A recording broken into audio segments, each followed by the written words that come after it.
He unintentionally married an alien queen, and his world changed forever. HFY Sci-Fi Story, HFY. John Harper had never imagined that a routine research trip could change his life forever. He was a xenobiologist, someone who studied alien life, and he had spent the last 3 years on Nereva, a remote planet on the outer edge of the star system. Nereva was beautiful but dangerous, covered in dense forests and jagged rock formations. Strange glowing plants grew along the cliffs, and tiny, flying creatures zipped through the air like living jewels. John had learned to love the quiet, the isolation, and the endless mysteries this world held. On this particular morning, John was examining a cluster of bioluminescent fungi deep in a cave system that had never been mapped. His scanner beeped as he crouched low, recording data about the fungi's chemical composition. The cave was silent except for the occasional drip of water and the soft hum of energy that John sometimes felt in the deeper chambers. He had always had a gut feeling about energy fields, a subtle sensitivity that made him aware of things others could not detect. As he moved further into the cave, the walls began to glow with strange symbols that looked like a mix of light and liquid crystal. John paused, fascinated. He had never seen anything like it. He reached out to touch one of the symbols, and the moment his fingers brushed the cool surface, the cave shook. A pulse of light surged through the chamber, bright and warm, wrapping around him like an invisible hand. John stumbled but could not move away. From the light, a figure began to appear. She was tall, taller than any human, with a presence that was both terrifying and majestic. Her skin shimmered like liquid silver, and her eyes glowed with a soft, violet light. Her hair floated around her as if in water, moving with the rhythm of some unseen current. John felt a mix of awe and fear. Who are you?" John asked, his voice trembling. The figure stepped closer and the light around her seemed to grow brighter. "I am Lyra, Queen of the Solari," she said, her voice melodic, echoing in the cave like a song. "By the rights of my people, you have been chosen as my mate." A soft, glowing barrier rose from the floor, blocking his retreat. He realized he had no choice. Whatever this ritual was, it was binding him. Panic rose in his chest. He had not come here for adventure, not for this. He had come to study life, not to become part of some alien legend. As they left the cave, Lyra moved with a grace that made John's heart race. He tried to keep his mind rational, to remember that he could find a way out, but every instinct told him that he was in uncharted territory. The forest outside the cave shimmered under the light of Nereva's twin suns, and John saw the city of the Solari for the first time. It was unlike anything he had ever seen. Towers of crystal stretched toward the sky, reflecting the sunlight in dazzling colors. Bridges made of energy connected the towers, and creatures that defied human imagination floated effortlessly between the buildings. "This is incredible," John whispered, unable to hide his awe. "It is my world," Lyra said softly, almost proudly. "And soon it will be yours as well. I don't even know your customs. I don't know your language, your laws, your nothing. I can't just accept this." They did not approach him aggressively, but their presence made him acutely aware that he was an outsider in every sense. Lyra guided him to a chamber that seemed to be a mixture of palace and laboratory. Crystalline structures pulsed with light, and intricate devices hummed softly, monitoring the city and the environment. John's scientific mind immediately began analyzing the technology. He realized that the Solari had mastered forms of energy manipulation that humans could only dream of. Their buildings were alive, capable of self-repair and adaptation. Their transportation systems ran on pure energy, and their communication devices seemed to transmit thoughts directly rather than relying on sound. "You are studying already," Lyra said, smiling faintly. I can't help it," John admitted. "This technology, it's incredible. It's unlike anything humans have. I've studied alien life for years, but this is on another level. You possess these qualities, and they are rare among my kind." He found himself fascinated by their methods of energy manipulation, the way they could harness the planet's natural forces without damaging the environment. He saw their battles with rival species, which they approached with strategy and diplomacy rather than violence. Slowly, he began to see that the Solari were not just powerful, they were wise, and they valued life in a way humans often overlooked. Yet, despite his admiration, John struggled with the reality of his situation. He was supposed to be studying alien life, not becoming a part of it. He missed Earth, his small apartment, his coffee, and the simple routines of human life. He feared that he might never see it again. One evening, as he walked with Lyra through the floating gardens of the city, she spoke softly. "You feel trapped, do you not? It is a guide. It tells you where you need to grow, where you must face the unknown. You are not just my mate, John. You are something more. You have the potential to change the course of our world if you are willing." He realized that he was standing at the edge of something vast, something that could either destroy him or elevate him beyond anything he had imagined. The days that followed were filled with lessons, both practical and philosophical. Lyra taught him about the Solari history, their governance, and their technology. She showed him how their society thrived on cooperation and mutual respect, not domination.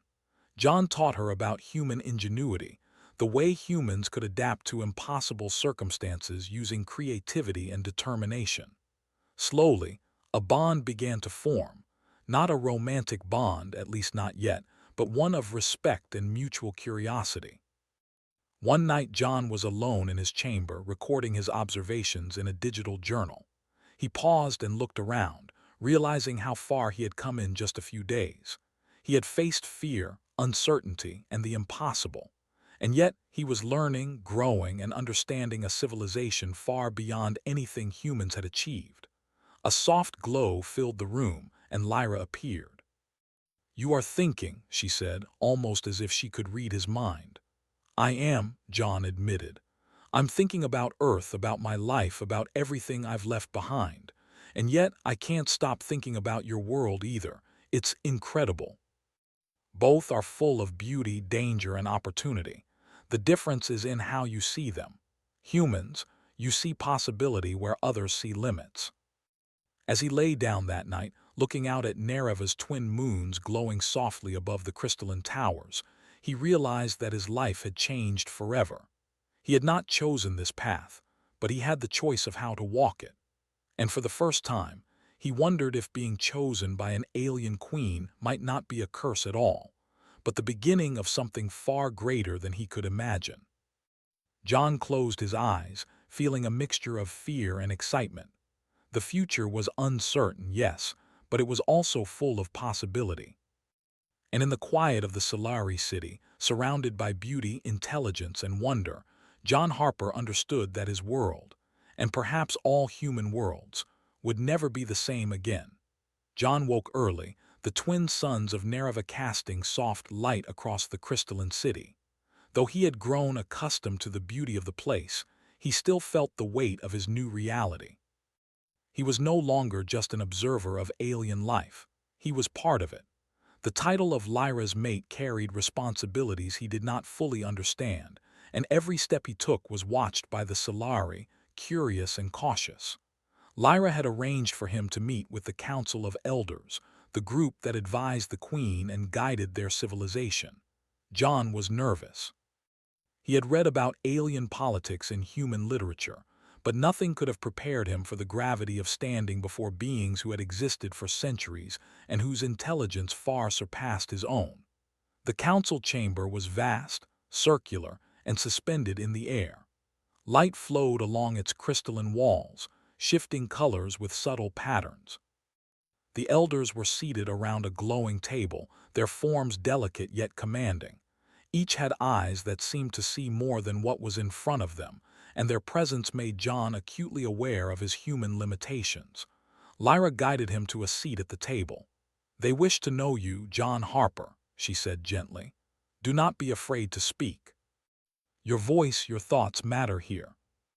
"Why should we trust you?" I promise to act with respect and integrity, and to use my knowledge to help, not harm." Despite his nervousness, he felt a spark of hope. Perhaps he could earn respect here. Perhaps he could find a place for himself in this alien world without losing his human identity. Over the following days, John began to explore the city more freely, under Lyra's guidance. He observed the way the Solari worked together, the harmony between technology and nature, and the care they took in preserving the planet's ecosystems. They were capable of incredible feats, manipulating energy to create floating gardens, controlling weather patterns in local regions, and even using subtle mental projections to communicate across long distances. But they did so without arrogance or cruelty. John's scientific curiosity grew stronger each day. He studied their energy systems, their methods of building without harming the land, and their medical technology. He began to realize that while humans were inventive, the Solari had perfected the combination of intelligence, ethics, and technology. It was humbling and inspiring. Lyra noticed his fascination. "You see potential where others might only see difference," she said one evening as they walked along a bridge of light stretching between two towers. "That is why I am glad you were chosen. You have the ability to think in ways my people rarely do. That is a gift. I don't want to be a burden."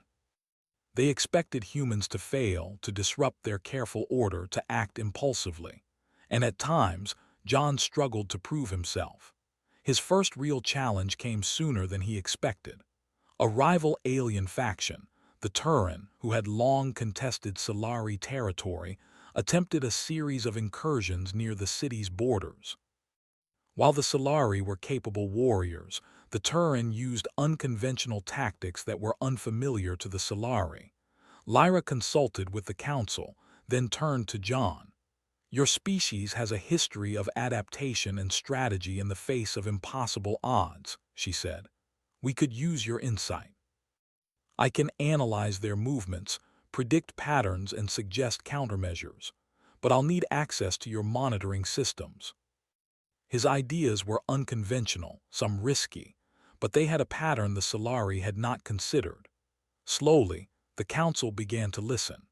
When the Turan launched a coordinated attack on the outer borders, John's strategies were put to the test.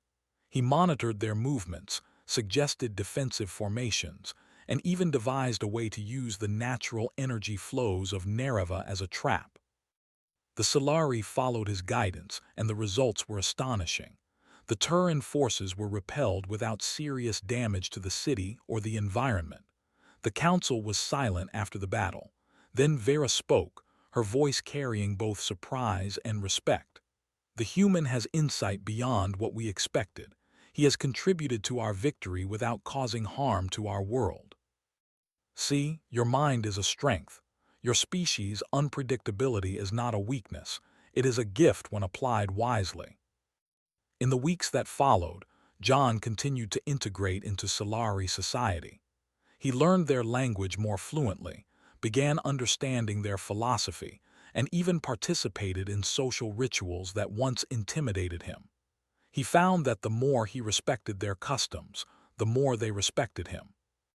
And in turn, he introduced small ideas from human culture, ways of solving problems, creative approaches to energy management, and even concepts of leisure and entertainment. The Solari were fascinated by his perspective. One evening, while observing the city from a high tower with Lyra, John reflected on his journey. "I never imagined my life would turn out like this," he said quietly. Lyra glanced at him. "Neither did I, but perhaps destiny is not something we choose. It is something we grow into. You have grown into it remarkably well." He was still a human, still uncertain about the future, but he had proven to himself, and to an entire civilization, that humans could adapt, think creatively, and contribute in ways no one had expected. Their bond, still new and untested, began to deepen. They shared long discussions about science, philosophy, and the meaning of leadership. Lyra admired John's perseverance, his ability to remain calm under pressure, and his curiosity. John admired her wisdom, patience, and vision for her people. Though the word love was not yet in their minds, a foundation of trust and mutual respect was forming, one that would be essential for the challenges ahead. Then, a new development threatened to test that trust. A mysterious signal emanating from deep space was detected by Solari sensors. It carried patterns unlike anything they had encountered, a form of communication that suggested intelligence and danger. Lyra convened a council meeting, and all eyes turned to John. "You understand human approaches to unknown signals," Lyra said. "We may need your perspective." As he prepared to present his analysis to the council, John felt a strange mix of fear and excitement. He was still human, still untested in this alien world. But he had learned something vital. Humans could rise to challenges no one expected, and their creativity, courage, and insight could change the course of events, even in a civilization far beyond their own. And for the first time, John Harper felt that being chosen by an alien queen was not a trap, but an opportunity. The road ahead would be difficult, full of danger, discovery, and wonder, but he was ready to walk it, step by step, alongside Lyra and the people of Nereva. The peaceful rhythm of life in the Solari city was disrupted one morning when a strange phenomenon appeared in the skies above Nereva. A massive, swirling storm of energy had formed, radiating powerful waves that distorted the air, making even the simplest movements difficult. The Solari had never seen anything like it before.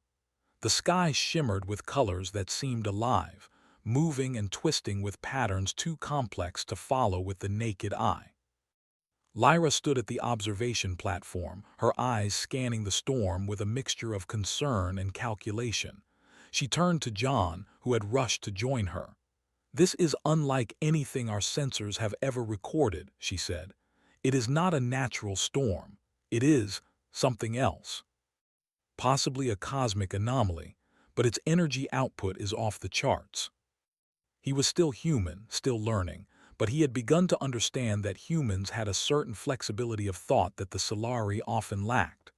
While their species excelled at harmony and precision, they were cautious, slow to act when faced with unpredictable threats. Humans, on the other hand, thrived on improvisation. "We need to combine your energy control methods with human problem-solving techniques," he said. "We need a plan that adapts as the storm adapts. I want to map the storm's energy flow in real time, then apply a dynamic countermeasure." John immediately began coordinating a team. Solari scientists, engineers, and energy manipulators worked alongside him, their movements precise and fluid. At first, communication was challenging. John's human instincts were not always in sync with the Solari's methods, but he quickly found ways to merge their approaches. He suggested small modifications to their energy patterns, ways to redirect excess power into temporary storage fields, and strategies to adapt as the storm shifted. Days passed in a blur of calculation, experimentation, and constant observation.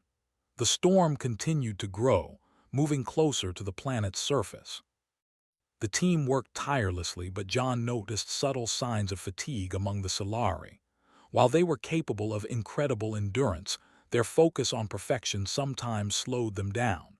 John realized that humans had an advantage here. They could work imperfectly, make mistakes, and adjust on the fly. He spoke to the team during a brief break. "We don't need perfection.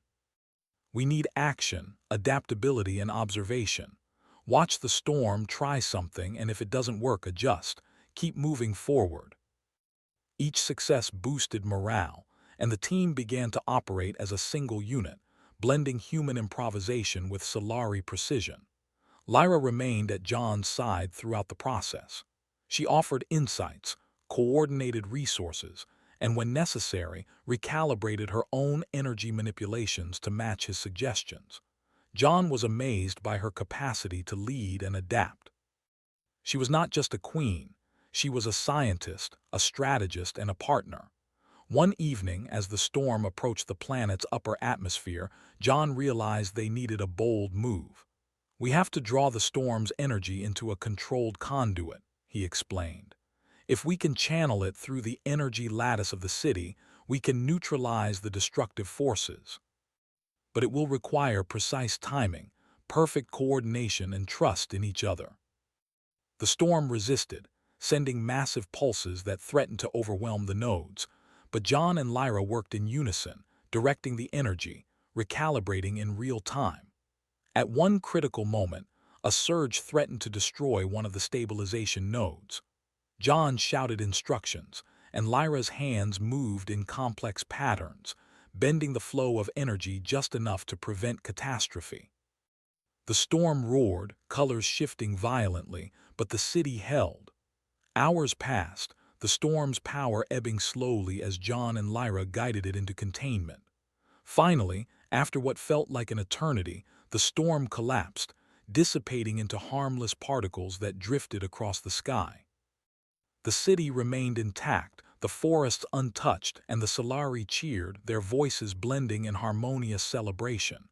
Exhausted, John sank to the floor, watching Lyra stand amidst the energy nodes, radiant and triumphant. "We did it," he said softly. "Yes," she replied, her voice filled with awe. "We did it together." Vera spoke, her tone reverent. "John Harper, you have not only saved our city but our planet. Your insight, courage, and creativity have proven that humans are capable of feats we never imagined. You are no longer just a guest or a mate. You are a true partner of the Solari people." More importantly, he had seen firsthand the potential of collaboration between humans and Solari. Their combined strengths had saved a world. In the following days, the city celebrated not only their survival, but the bond between species.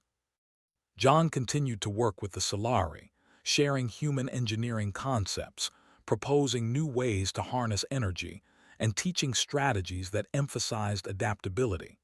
He discovered that his presence inspired both hope and innovation among the Solari, who began to appreciate the value of human creativity and problem-solving.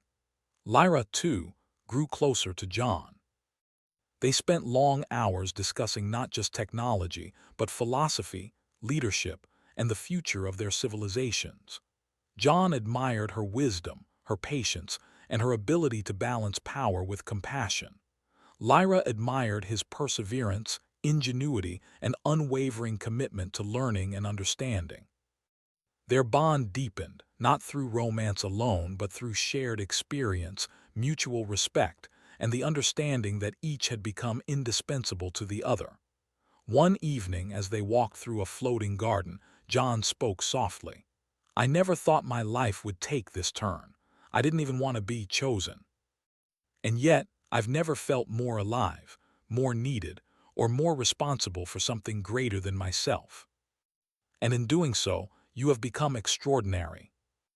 As the twin moons rose over the crystalline towers, John and Lyra stood side by side, looking out at the city they had saved together.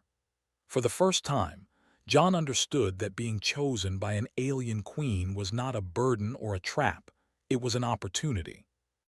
An opportunity to prove that humans, though small and seemingly fragile, could think, create, and act in ways that could change the course of entire civilizations. He realized that the storm had tested more than the city, it had tested him. And he had passed. Humans, he thought, had a strength beyond muscle or technology. They had curiosity, creativity, and courage. These were traits that could challenge the impossible, adapt to the unknown, and when combined with wisdom and collaboration, achieve the extraordinary. As they returned to the city center, the Solari people gathered to honor them. The human who had been unprepared, uncertain, and reluctant had become a symbol of hope and innovation. John Harper, once a simple researcher, had proven that humans could rise to challenges that no one, not even an ancient civilization, had anticipated. And in that moment, standing beside Lyra, John realized that the story of his life had changed forever. He had entered an alien world by accident, but he was shaping it, protecting it, and becoming an integral part of it. He had learned that destiny was not something to be feared, but something to be met with courage, wisdom, and a willingness to grow. For John Harper, the storm was over, but the adventure, the real journey, was only beginning. The days after the storm were filled with both relief and a renewed sense of purpose. John Harper had proven himself to the Solari people, not merely as Lyra's mate, but as a valued ally and strategist. Yet, while the immediate danger had passed, the larger challenges of building a lasting partnership between their worlds remained. John understood that this was no longer about surviving a storm. It was about shaping a future in which humans and Solari could thrive together. Lyra invited John to walk through the city's central tower, a place of reflection and planning. From there, the expanse of Nereva unfolded, a city alive with energy, forests shimmering in twilight, and rivers that glowed softly with bioluminescent life. John often marveled at the harmony between nature and civilization. Where humans had once struggled to balance progress with preservation, the Solari had mastered it. And yet, John realized that human ingenuity could still contribute something unique to their society. "You have changed things here, John," Lyra said softly as they walked. "Your presence has inspired not only my people but also me. Together, we have shown that collaboration between species is not only possible, it is powerful. Belonging is earned through understanding, effort, and respect. You have shown all three. That is why you are no longer just a guest or a partner by ritual. You are a leader in your own right." He proposed new ways to stabilize energy flows across the city, methods to improve communication networks, and even small innovations in agriculture using hybrid techniques that leveraged both human engineering and Solari environmental control. His ideas were simple but effective, and the Solari quickly adapted them. One of John's proudest moments came when he suggested a plan to improve disaster response. Though the Solari had faced few crises before, John knew that even a highly advanced civilization could encounter unpredictable dangers. He designed a system of adaptive energy shields and rapid response drones, which could be deployed instantly anywhere on the planet.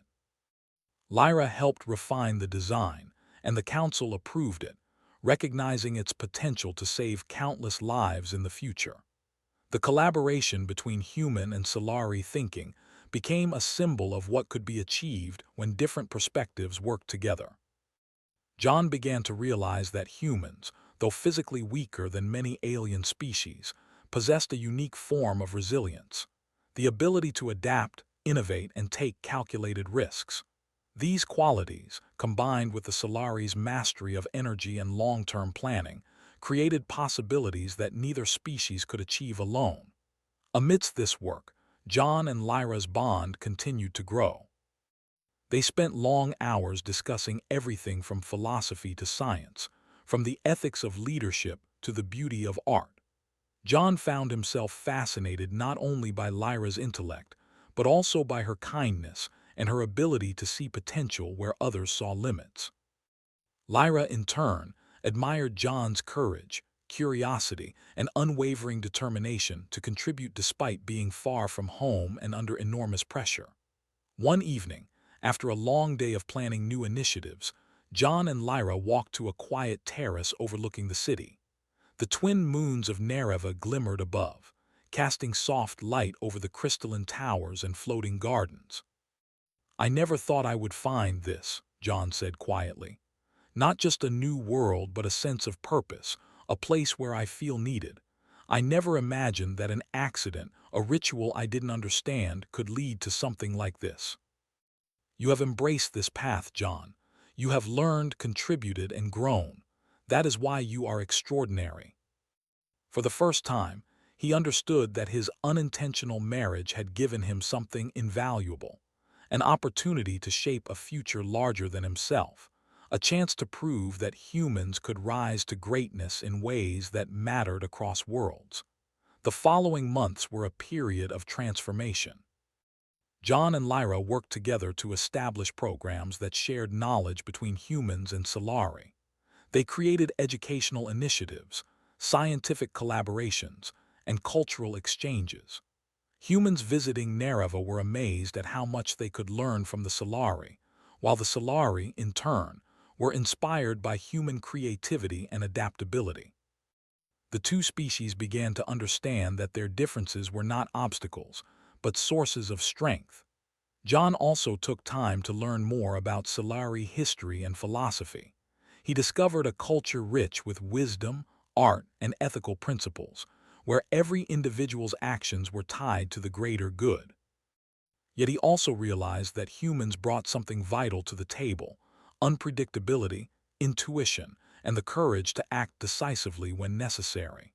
He began to teach these lessons to the younger Solari, demonstrating that innovation often came from bold thinking rather than perfect precision. One day, a young Solari approached John, eyes wide with curiosity. "You think differently than we do," the young one said. "How do you know when your ideas will work?" John realized that this was his true legacy, not just surviving or solving problems, but inspiring others to see the potential within themselves. Lyra observed these interactions with quiet pride. "You have brought more than knowledge," she said one evening. "You have brought hope, courage, and understanding. That is why your presence here is not only welcome, it is necessary."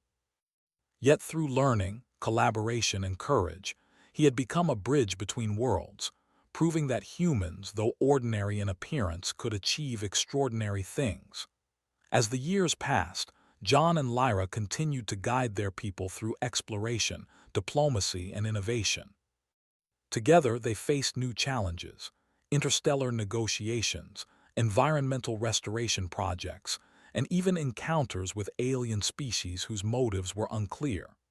Each time, John relied on human ingenuity, adaptability, and courage, while Lyra provided wisdom, strategy, and leadership. The partnership became legendary, a symbol of what could be achieved when different species worked together with mutual respect. One evening, after a particularly long day of planning interstellar trade initiatives, John and Lyra returned to the terrace overlooking the city. The lights of Nereva shimmered beneath them, reflecting in the rivers, towers, and floating gardens. "I never imagined life could be this full," John said softly. "I used to worry about accidents, mistakes, and things beyond my control. Now I see that those things can lead to growth, to purpose, to something greater than I ever imagined. You have shown that intelligence, courage, and adaptability can shape the destiny of worlds." In that moment, John understood that his story was no longer about accident or chance. It was about growth, courage, and the potential of humans to rise beyond expectation. His journey on Nereva had shown that even the smallest, most unlikely individuals could influence civilizations, save worlds, and create lasting change. He smiled at Lyra. "I suppose being chosen wasn't such a mistake after all." He had come to Nereva by accident, uncertain and unprepared, yet he had found purpose, respect, and a life that mattered. Humans had proven their worth, not through brute strength or dominance, but through courage, intelligence, and creativity. The city below buzzed with life, the forests glowed with energy, and the rivers shimmered like liquid light. For John Harper, the world he had once known was gone, but in its place was something far greater: a home, a legacy, and a future shaped by human potential and the extraordinary bond he shared with an alien queen. And as the stars sparkled above Nereva, John understood that this was only the beginning. Humanity had earned a place among the stars, and he had played a part in ensuring that their story would continue, not as observers, but as participants, innovators, and heroes. John took a deep breath, feeling the wind on his face and the energy of the city beneath his feet. The journey had been unexpected, dangerous, and challenging, but it had led to something far beyond anything he had imagined. And with Lyra by his side, he knew that together they could face anything the universe might throw at them. The moons rose higher, casting their silver light over Nereva, and John Harper smiled. His life had changed forever, not because of choice, but because of courage, creativity, and the unshakable human spirit. He was not just a human in an alien world. He was a bridge between civilizations, a symbol of hope, and proof that even in the vastness of space, humans could shine brighter than anyone expected.